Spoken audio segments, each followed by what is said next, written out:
اور اگر بیٹھ کے نہیں پڑھی جا رہی، زیادہ بیماری کی حالت میں ہے، زیادہ تکلیف میں ہے، تو وہ لیٹ کے بھی پڑھ سکتا ہے۔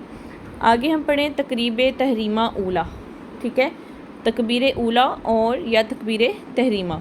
تو اس کو یہ کیا چیز ہے، تکبیر اولا کسے کہتے ہیں اور تکبیر تحریمہ کسے کہتے ہیں؟ یہ دونوں ایک ہی چیز ہے۔ قبلہ کی جانب منہ کر کے اللہ اکبر کہتے ہوئے ہاتھوں کو کندھوں تک اٹھائیں اور بائیں ہاتھ کے اوپر دایاں ہاتھ رکھ کر سینے پر باندھ لیں، ٹھیک ہے۔ قبلہ کی جانب منہ کریں، یعنی کہ جو ہمارا قبلہ ہے، جہاں پہ ہمارا خانہ کعبہ ہے، جس طرف ہے اس طرف ہمیں کھڑا ہو جانا چاہیے، اور اللہ اکبر کہتے ہوئے ہاتھوں کو کندھوں کے برابر لے کے جانا چاہیے، اور پھر اپنے ہاتھوں کو باندھ لینا چاہیے، بائیں ہاتھ کے اوپر دائیں ہاتھ کو رکھ کے ہم کھڑے ہو جائیں گے، ٹھیک ہے، باندھ لیں گے۔ آج کے لیے اتنے کافی ہے، انشاءاللہ پھر نیکسٹ کل یہ دعا یاد کریں گے اور آگے لیکچر پڑھتے ہیں۔ پیچھے ہم نے طہارت کے آداب پڑھے تھے، آج ہم پڑھیں گے وضو کے آداب۔ طہارت کے آداب پڑھے تھے نا کہ طہارت کے کون سے آداب ہیں، تو آج ہم وضو کے آداب پڑھیں گے کہ وضو کے کیا آداب ہوتے ہیں۔ تو وضو کے کیا آداب ہیں؟ کیا وضو کرتے وقت، سوال نمبر 1، کیا وضو کرتے وقت زیادہ پانی استعمال کرنا چاہیے؟ ہمیں کتنا پانی استعمال کرنا چاہیے؟ اس کا آنسر کیا ہے جی؟ نہیں، کم سے کم پانی استعمال کرنا چاہیے اور پانی ضائع نہیں کرنا چاہیے، یعنی اتنا پانی بچے استعمال کرو جس سے ہمارے تمام اعضائے وضو جو ہیں وہ اچھے سے دھل جائیں، لیکن ان کو ضائع نہیں کرنا ہے۔ اپنی نل کو جو ہے، اپنی ٹوٹی جو ہے، اس کو نل کو زیادہ نہیں کھول لینا کہ پانی زیادہ ضائع ہونا شروع ہو جائے، بس اتنا کھولو جس سے ہمارا اچھے سے وضو ہو جائے، یا کسی برتن میں اتنا پانی لے لو جو اچھے سے وضو کر سکو، ٹھیک ہے، لیکن وضو کے کسی اعضاء کو خشک بھی نہیں رہنا چاہیے۔ اب وہ کہہ رہے ہیں کیا وضو کے اعضاء 3 بار سے زیادہ دھو لینے چاہیے، ٹھیک ہے، کیا وضو کے اعضاء 3 بار سے زیادہ دھو سکتے ہیں؟ تو اس کا آنسر کیا؟ جی نہیں، وضو کے اعضاء 3 بار سے زیادہ نہیں دھونے چاہیے، ٹھیک ہے، صرف زیادہ سے زیادہ 3 دفعہ دھونے چاہیے، اور کم سے کم آپ 1 دفعہ 2 دفعہ جتنے چاہو دھو سکتے ہو، لیکن 3 دفعہ لاسٹ ہے۔ اب وہ آنسر تیسرا آنسر ہے جی، کیا نماز سے پہلے وضو کرنا ضروری ہے؟ کیا نماز سے پہلے وضو کرنا ضروری ہے؟ تو اس کا کیا آنسر ہے؟ جی ہاں، کیونکہ وضو کے بغیر نماز قبول نہیں ہوگی، وضو کے بغیر نماز قبول نہیں ہوگی۔ وضو کرنا جائز ہے، وضو کرنا ضروری ہے، کیونکہ وضو کے بغیر نماز نہیں ہوگی۔ سوال نمبر 4 ہے جی، وضو کے بعد دعا کلمہ شہادت پڑھنے کا کیا فائدہ ہے؟ وضو کے بعد کلمہ شہادت پڑھنے کا کیا فائدہ ہے؟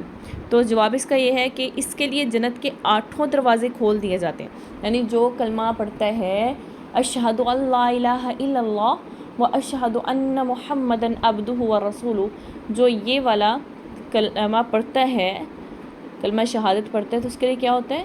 جنت کے 8 دروازے کھول دیے جاتے ہیں۔ تو بچوں دیکھو، ہم دن میں 5 دفعہ وضو کریں گے اور یہ دعا پڑھیں گے تو ہمارے لیے ہر دفعہ ہی جنت کے دروازے کھول دیے جائیں گے، الحمدللہ۔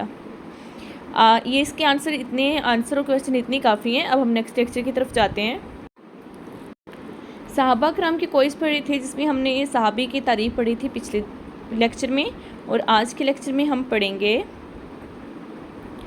صحابہ کرام کے متعلق ایک مسلمان کا عقیدہ کیا ہونا چاہیے۔ صحابہ کرام کے متعلق ایک مسلمان کا عقیدہ کیا ہونا چاہیے؟ تو اس کا آنسر ہے، ایک مسلمان کو چاہیے کہ وہ تمام صحابہ کے بارے میں عقیدہ رکھے کہ وہ سب لوگ اللہ کے خصوصی افراد تھے، اللہ تعالیٰ نے خود ان کو منتخب کر کے نبی کریم صلی اللہ علیہ وآلہ وسلم کے ساتھیوں میں شریک کیا تھا۔ وہ انبیاء کرام رضی اللہ تعالیٰ عنہم کے بعد سب سے بہترین لوگ ہیں، اور ان کی بشری خطاؤں کو یعنی انسانی خطائیں جو ہوتی ہیں، بشری خطاؤں کو اللہ نے معاف کر دیا ہے، وہ سب جانتی ہیں۔ تو کیا اس کا آنسر ہے کہ ایک مسلمان کو چاہیے کہ وہ اس چیز پہ ایمان لے کے آئے اور یہ عقیدہ رکھے کہ وہ لوگ، یعنی کہ جو صحابی تھے نا، وہ اللہ تعالیٰ کی طرف سے خصوص تھے، ایک خصوصی افراد تھے، اللہ تعالیٰ کو پسندیدہ تھے، جن کو اللہ تعالیٰ نے انتخاب کیا تھا، منتخب کیا تھا، پسند کیا تھا، تاکہ وہ اللہ کے نبی کے ساتھی بن سکیں۔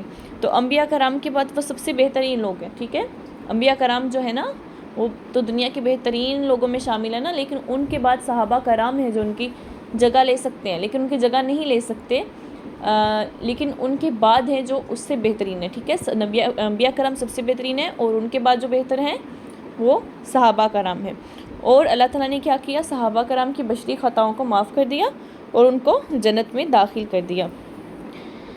اب اگلا ہم آنسر پڑھیں گے، کویشچن پڑھیں گے، معصوم اور مغفور میں کیا فرق ہے؟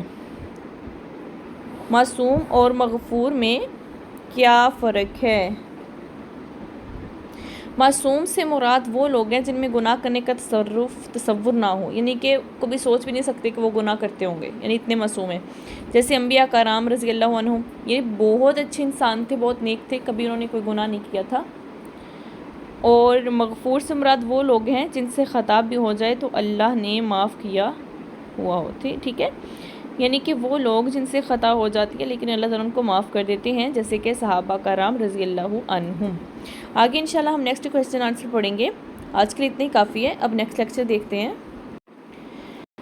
سیرت نبی صلی اللہ علیہ وآلہ وسلم میں ہم نے ادوار پڑھے تھے، ہم نے حصے پڑھے تھے کہ کتنے حصے ہوتے ہیں سیرت کے، تو ان میں نبوت کی سے پہلے کی زندگی والا حصہ تھا، مکی زندگی کا، مدنی زندگی کا، لیکن اب ادوار کا کتنا حصہ تھا یہ ہم آج پڑھیں گے کہ انہوں نے کتنا حصہ کیسے کیسے گزارا، جیسے کہ 3 ادوار کا کتنا حصہ عرصہ ہے۔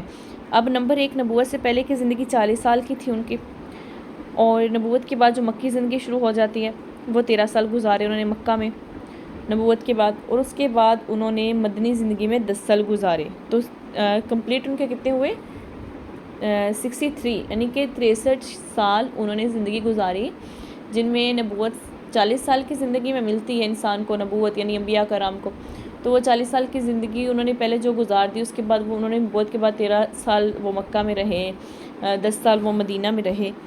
اب ہم پڑھیں نبی کریم صلی اللہ علیہ وسلم کب پیدا ہوئے۔ نبی کریم صلی اللہ علیہ وآلہ وسلم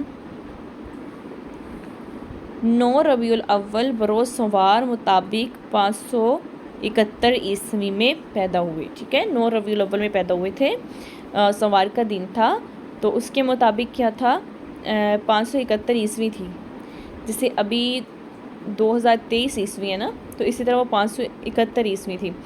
نبی کریم صلی اللہ علیہ وسلم کا نام کس نے رکھا؟